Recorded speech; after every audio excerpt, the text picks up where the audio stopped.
श्री शिवाय नमस्तुभ्यम। महाराज, जैसा कि आप सभी जानते ही हैं कि अभी चैत्र नवरात्रि के बहुत ही पवित्र दिन चल रहे हैं और महाराज इस बार अष्टमी और नवमी तिथि को लेकर लोगों के मन में एक बड़ा संशय बना हुआ है कि आखिर इस बार नवरात्रि में अष्टमी की तिथि 26 मार्च को है या फिर 27 मार्च को। तो महाराज आज हम जानेंगे कि अष्टमी और नवमी की तिथि कब है, साथ ही कन्या पूजन कब और किस दिन करना सही रहेगा। तो महाराज जानेंगे सब कुछ इस छोटी सी वीडियो के माध्यम से। लेकिन उससे पहले वीडियो को लाइक करें, चैनल को सब्सक्राइब करें और कमेंट बॉक्स में जय माता दी जरूर लिखें। तो देखिए महाराज, जब भी तिथियों को लेकर भ्रम की स्थिति बनती है तो उसका समाधान पंचांग के नियमों और शास्त्रों के आधार पर ही किया जाता है। हमारे धर्म में किसी भी व्रत या पर्व की तिथि निर्धारित करने के लिए सबसे महत्वपूर्ण आधार होता है उदय तिथि, अर्थात जो तिथि सूर्योदय के समय विद्यमान होती है वही तिथि उस दिन के लिए मान्य मानी जाती है। यही नियम अष्टमी और नवमी के संदर्भ में भी लागू होता है। महाराज, इस बार अष्टमी तिथि की शुरुआत 25 मार्च को दोपहर लगभग 1:51 से हो रही है और यह तिथि 26 मार्च की सुबह लगभग 11:49 तक रहने वाली है। अब यहां समझने वाली बात यह है कि 26 मार्च के सूर्योदय के समय अष्टमी तिथि मौजूद रहेगी, इसलिए शास्त्रों के अनुसार 26 मार्च को ही अष्टमी तिथि मानना उचित रहेगा। तो महाराज यही कारण है कि जो भी भक्त अष्टमी का व्रत रखते हैं या इस दिन विशेष पूजा अर्चना करते हैं उनके लिए 26 मार्च का दिन ही उचित और मान्य रहेगा। अब महाराज, कई लोगों के मन में यह प्रश्न भी उठता है कि अगर अष्टमी तिथि सुबह 11:49 तक ही है तो पूजा कब तक करनी चाहिए। तो इसका सीधा सा उत्तर यह है कि अष्टमी से जुड़े सभी धार्मिक कार्य, पूजा पाठ और व्रत का पारण इस समय से पहले ही कर लेना चाहिए। यानी सुबह के समय उठकर स्नान आदि से निवृत्त होकर विधि विधान से माता रानी की पूजा कर लेनी चाहिए, ताकि अष्टमी तिथि के भीतर ही सभी कार्य पूर्ण हो जाए। अब महाराज बात करते हैं नवमी तिथि की। नवमी तिथि की शुरुआत 26 मार्च को सुबह लगभग 11:50 से हो जाएगी और यह तिथि अगले दिन यानी 27 मार्च की सुबह लगभग 10:08 तक रहेगी। अब यहां भी वही नियम लागू होगा, यानी उदया तिथि का 27 मार्च के सूर्योदय के समय नवमी तिथि विद्यमान रहेगी, इसलिए शास्त्रों के अनुसार नवमी 27 मार्च को मानी जाएगी। लेकिन यहां एक और महत्वपूर्ण बात समझनी जरूरी है कि 27 मार्च को नवमी तिथि केवल सुबह 10:08 तक ही रहेगी, उसके बाद दशमी तिथि आरंभ हो जाएगी। इसलिए जो भी लोग नवमी के दिन पूजा करते हैं उन्हें यह ध्यान रखना चाहिए कि अपने सभी धार्मिक कार्य सुबह के समय ही और विशेष रूप से 10:00 से पहले ही पूर्ण कर ले। अब महाराज, कुछ लोग ऐसे भी हैं जो इस बार अष्टमी और नवमी को एक ही दिन मान रहे हैं, क्योंकि दोनों तिथियां 26 मार्च को आंशिक रूप से पड़ रही हैं। ऐसे लोगों के लिए सरल सा नियम यह है कि यदि आप अष्टमी मानकर पूजा करना चाहते हैं तो अपने सभी कार्य 26 मार्च को सुबह 11:49 से पहले कर ले, और यदि आप नवमी के अनुसार पूजा करना चाहते हैं आप तो उसी दिन 11:49 के बाद नवमी के अनुसार अपने कार्य कर सकते हैं। इसी के साथ महाराज, जो लोग शास्त्रों के अनुसार उदया तिथि को मानते हैं उनके लिए अष्टमी 26 मार्च को और नवमी 27 मार्च को ही मान्य रहेगी, इसीलिए वे उसी अनुसार अपने व्रत, पूजन और अन्य धार्मिक कार्य कर सकते हैं। तो महाराज, इस बार किसी प्रकार का भ्रम रखने की आवश्यकता नहीं है। अष्टमी के लिए 26 मार्च का दिन उपयुक्त है और नवमी के लिए 27 मार्च का दिन। बस समय का विशेष ध्यान रखना जरूरी है क्योंकि तिथियां दिन के बीच में बदल रही हैं।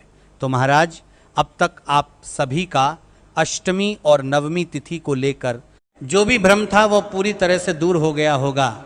अब महाराज, हम बात करते हैं नवरात्रि के सबसे महत्वपूर्ण और पवित्र कार्यों में से एक यानी कन्या पूजन के बारे में। यह केवल एक परंपरा नहीं है बल्कि यह माता रानी की सच्ची उपासना का सबसे सरल और प्रभावशाली तरीका माना जाता है।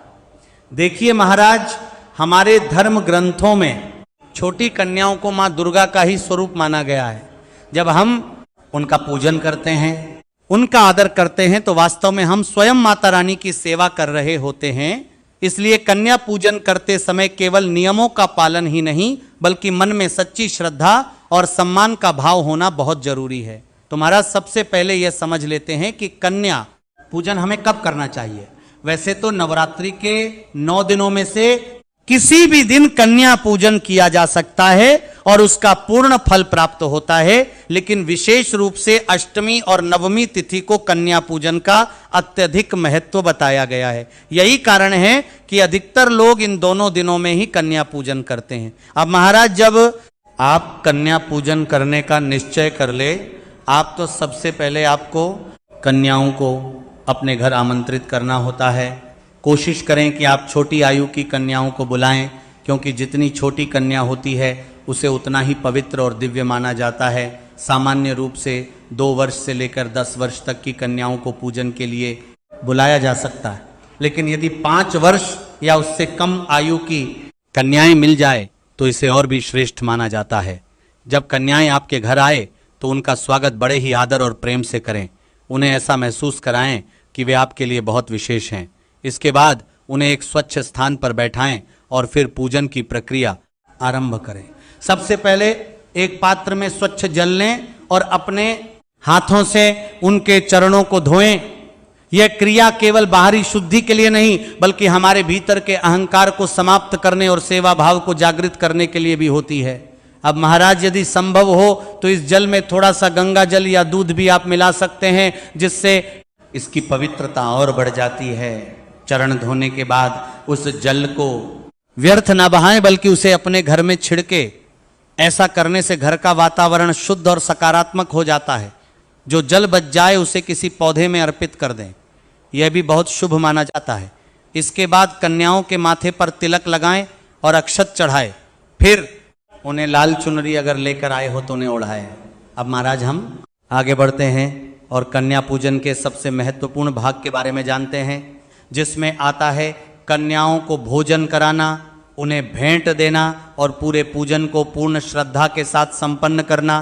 देखिए महाराज, जब आप कन्याओं का विधि विधान से स्वागत कर चुके हो, उनके चरण धो चुके हो, तिलक और चुनरी अर्पित कर चुके हो, उसके बाद सबसे महत्वपूर्ण होता है उन्हें प्रेम पूर्वक भोजन कराना। केवल ध्यान इस बात का रखें कि कन्या पूजन में जो भोजन तैयार किया जाता है वह पूरी तरह सात्विक होना चाहिए। उसमें लहसुन और प्याज का प्रयोग बिल्कुल नहीं करना चाहिए, क्योंकि यह पूजा की शुद्धता को प्रभावित करता है। आप चाहे तो कन्या पूजन में खीर, पूरी और हलवा भी कन्याओं के भोजन के रूप में बना सकते हैं। यह भोजन माता रानी को अत्यंत प्रिय माना जाता है, इसीलिए कन्याओं को यही प्रसाद रूप में दिया जाता है। जब कन्याएं भोजन करें तो उन्हें किसी भी प्रकार की जल्दी या दबाव महसूस नहीं होना चाहिए। उन्हें आराम से खुशी खुशी भोजन करने दें और इस बात का विशेष ध्यान रखें कि उनकी थाली में किसी भी चीज की कमी ना हो। अब महाराज बात आती है कि कन्याओं को क्या भेंट देना चाहिए। देखिए महाराज, भोजन के बाद कन्याओं को खाली हाथ विदा नहीं करना चाहिए। उन्हें अपनी श्रद्धा और सामर्थ्य के अनुसार कुछ ना कुछ अवश्य देना चाहिए। आप उन्हें फल जैसे केला, सेब आदि दे सकते हैं, साथ ही थोड़ा सा अनाज जैसे गेहूं या चावल भी दे सकते हैं। यह बहुत शुभ माना जाता है और इससे घर में धन धान्य की वृद्धि होती है। इसके अलावा महाराज आप कन्याओं को कुछ उपहार भी दे सकते हैं, जैसे चूड़ियाँ, कंगन, रिबन, खिलौने या पढ़ाई से जुड़ी छोटी छोटी चीज़ें। ये सभी चीज़ें उन्हें खुशी देती हैं और वे प्रसन्न होकर आपके घर से जाती हैं। साथ ही कुछ दक्षिणा यानी पैसे भी देना चाहिए, जो सम्मान का प्रतीक होता है।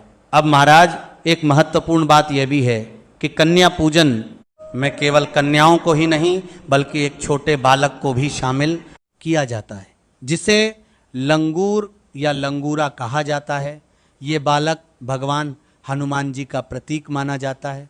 इसीलिए जब भी आप कन्या पूजन करें तो 9 कन्याओं के साथ एक बालक को भी अवश्य शामिल करें। अब महाराज सबसे महत्वपूर्ण बात आती है विदाई की।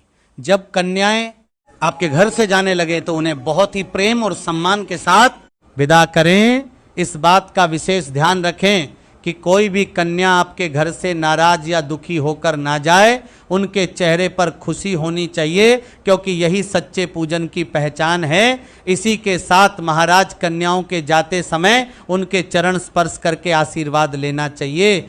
यह बहुत ही शुभ माना जाता है, क्योंकि ऐसा माना जाता है कि उन कन्याओं के रूप में स्वयं माता रानी हमारे घर आई होती हैं। साथ ही उनसे यह भी कहना चाहिए कि वह फिर से आपके घर आए, इससे सकारात्मक ऊर्जा बनी रहती है। तो महाराज अब तक आप अच्छे से जान चुके हैं कि अष्टमी तिथि और नवमी तिथि किस दिन मनाई जाएगी, साथ ही कन्या पूजन कब और कैसे करना है। तो यदि आपको ये जानकारी उचित लगी हो तो वीडियो को लाइक करें, चैनल को सब्सक्राइब करें और कमेंट बॉक्स में जय माता दी जरूर लिखें।